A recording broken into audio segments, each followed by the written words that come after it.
గా వీళ్ళు financial ఆస్పెక్ట్లు check చేసుకుని డబ్బులు పంచేటటువంటి పరిస్థితి ఉంటాయి.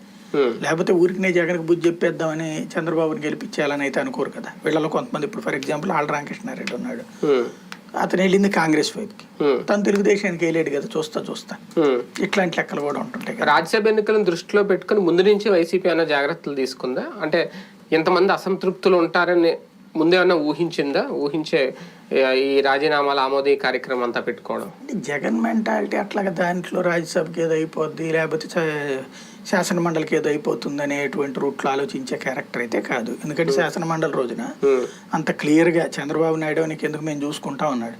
మరి శ్రీదేవికి టికెట్ ఇస్తున్నాడా చంద్రబాబు? మేకపాటికి టికెట్ ఇస్తున్నాడా చంద్రబాబు?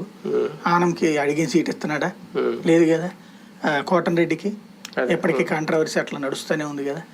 అంటే నలుగురిలో ఒకళ్ళకి కరెక్ట్ గా అవకాశం ఉన్నట్టుంది ఆ కోటంరెడ్డి వరకు. మిగతా వాళ్ళదంతా గందరగోళం. అది కూడా మళ్ళీ ఏదో జనసేన వాళ్ళు మాకు సీట్ కావాలంటున్నారు కాబట్టి అంత గందరగోళం. కానీ ఆయన మాట నమ్మేసేశారు.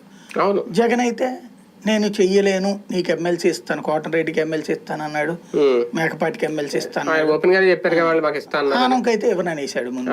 ఆనంద్ ఏంటంటే మొదటి నుంచి తెంగరగా ఉంది కాబట్టి ఎవరు ఇవ్వనని చెప్పేశాడు. శ్రీదేవికి ఇవ్వనని చెప్పేశాడు. ఏదైనా చూసుకుంటానన్నాడు.